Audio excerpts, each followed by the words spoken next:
Hi, I'm Rachel, and this is my March 2020 book haul. Given the circumstances of the day with the coronavirus, I suppose it's not that surprising that I only have one official acquisition to show you this month.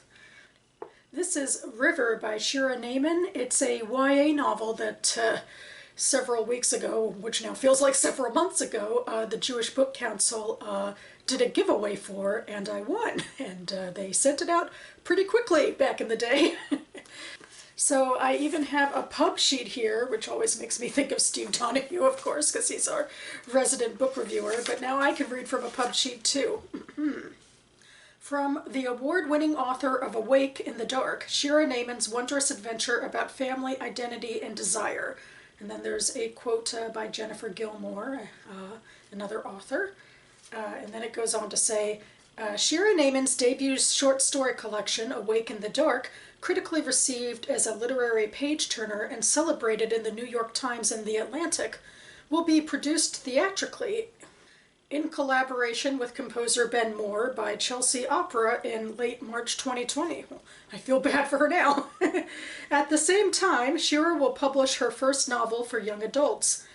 As complex and fearless as its MacDowell Fellow author, River, is at once the wondrous story of a 14-year-old girl who meets her own mother, grandmother, and great-grandmother at the very same age, and a voyage into a young woman's soul-defining psychological battle with a powerful intersectional message. Is there a longitude to love? In River, Neiman's Brooklyn-born hero Emily, pregnant and married to Ray, who is African-American, tumbles deeper and deeper into a Jewish identity previously unknown to her, as meaningful as it is life-threatening. Emily journeys back through the torments that beset her ancestors, awakened to her ancestral river, but increasingly desperate to return home. Understandable. She finally tumbles into a nexus of past and future when she finds her husband's unmistakable eyes among the priests of Israel, able at last to break herself free of this vortex of heritage, to return home and more fully embrace her future with Ray. So yeah, I mean, what drew me to this really was the idea of, confronting your past and your family, and particularly from a Jewish heritage perspective. And it reminded me of a Dora Horn novel I read a couple of years ago that also tackled the same subjects, kind of eternal life, well, about a Jewish woman who couldn't die and lived throughout the ages of Jewish history. So I'm hoping it's not too harsh on the Jewish heritage and identity part. Maybe it could be about people still coming together. That's cool. But anyway, I guess I'll have to wait and see once I finally read this. I'm also waiting for a delivery of the novel A Pure Heart by Raja Hasib. I ordered it through one of my local indies, Loyalty Books. They have a shop right down the road from me, and I was going to do curbside pickup, but then my governor shut down all non-essential businesses, and so now I'm just waiting for them to ship it to me, and I assume it'll take a while. It's not essential, obviously, but I've still been checking my mail a little too judiciously, hoping to get it. A major reason I decided that I wanted to shell out the money for this particular book is because the writer was going to come to the Gaithersburg Book Festival in May, which is one of my staples, and I make videos about it every year. I love it so much. But alas, just yesterday, the Gaithersburg Book Festival committee decided that they'd be canceling this year.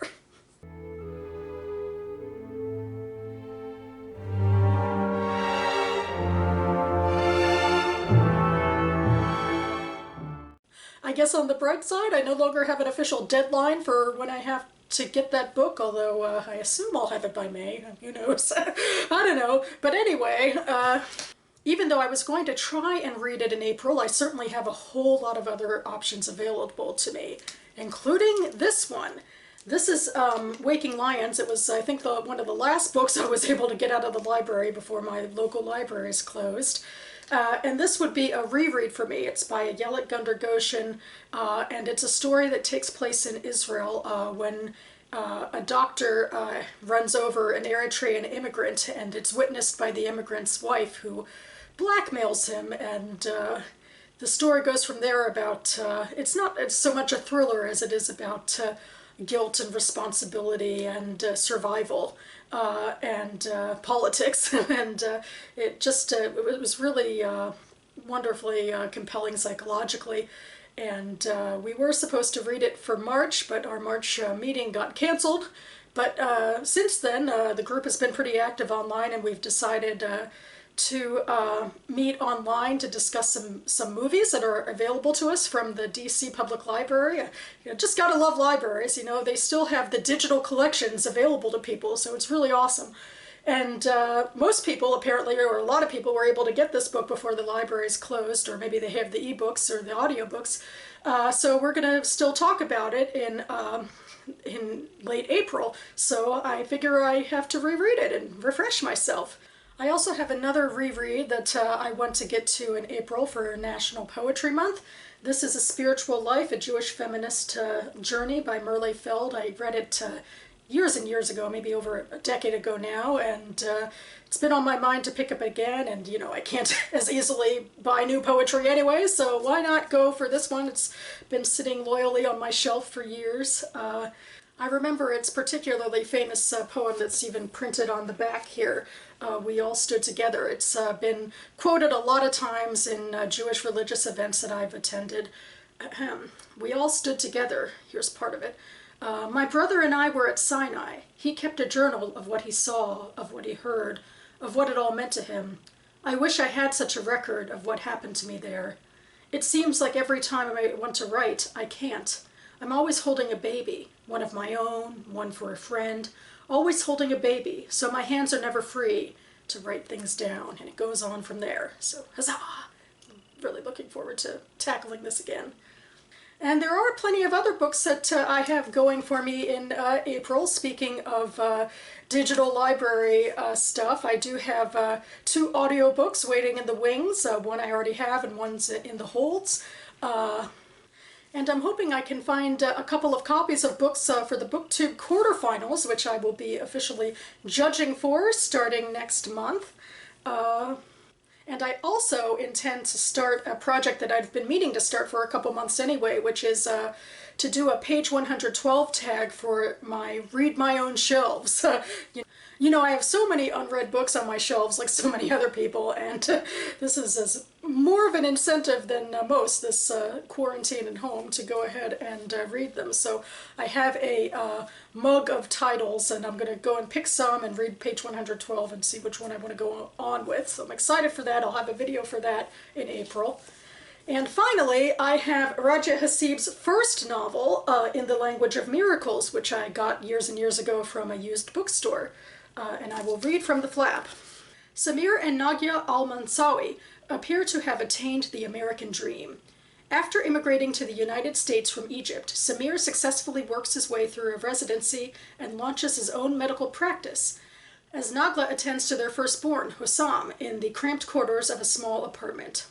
Soon, the growing family moves into a big house in the manicured New Jersey suburb of Somerset, where their 3 children eventually attend school with Natalie Bradstreet, the daughter of their neighbors and best friends. More than a decade later, the family's seemingly stable life is suddenly upended when a devastating series of events leaves Hussam and Natalie dead and turns the Al-Mansawis into outcasts in their own town. Narrated a year after Hussam and Natalie's deaths, Raja Hasib's heartfelt novel follows the Al-Mansawis during the 5 days leading up to the memorial service that the Bradstreets have organized to mark the anniversary of their daughter's death. While Nagla strives to understand her role in the tragedy, and Samir desperately seeks reconciliation with the community, Khalid, their surviving son, finds himself living in the shadow of his troubled brother. Struggling under the guilt and the pressure of being the good son, Khalid turns to the city in hopes of finding happiness away from the painful memories home conjures. Yet he is repeatedly pulled back home to his grandmother Ashan, who arrives from Egypt armed with incense, prayers, and an unyielding determination to stop the unraveling of her daughter's family. In Ashan, Khalid discovers either a true hope for salvation or the embodiment of everything he must flee if he is ever to find himself. Writing with unflinchingly honest prose, Raja Hasib tells the story of one family pushed to the brink by tragedy and mental illness, trying to salvage the life they worked so hard to achieve. The graceful elegiac voice in the Language of Miracles paints tender portraits of a family struggle to move on in the wake of heartbreak, to stay true to its traditions, and above all, to find acceptance and reconciliation. So yeah, I think this book came out roughly around the time of Everything I Never Told You by Celeste Ng, and there's so many parallels between the two stories. It's about immigrant families, it's about the shocking death of the children in that family, and maybe how it ties in a little bit to the family itself and their traditions, but also with mental illness, obviously, with suicide and with whatever's happening here, I assume. And both novels, I think it seems, have to do with how the family is perceived as other in the small town where they're living. So, and it's family drama. So I don't know. I saw that I got interested in both books at the same time, but Celeste Ng became kind of a superstar in her own right. But Raja Haseeb might have more in common with her than it might appear. And I read Ng's two novels, earlier this month, so I figured I'd want to get to Haseeb's two novels this month, or whenever I can, when her second novel, A Pure Heart, comes, but I can start with this one. So that about covers it for me now. You can find links to the Goodreads pages for all of these books linked down below. I'll also leave reviews for the two books I've already read before.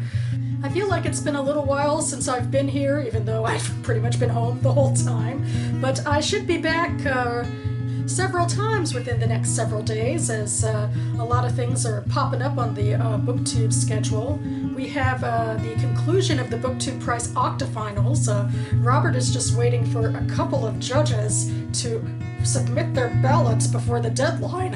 And then after that, and after he's able to tabulate everything, he'll officially open up the quarterfinals, and I'll see what group I'm judging for, and I'm sure I'll have opinions on everything. And it's just a really exciting time, when the BookTube Prize comes together at this crease between the two judging periods, and we can all talk about these books we've been reading privately, but now finally talk about it publicly.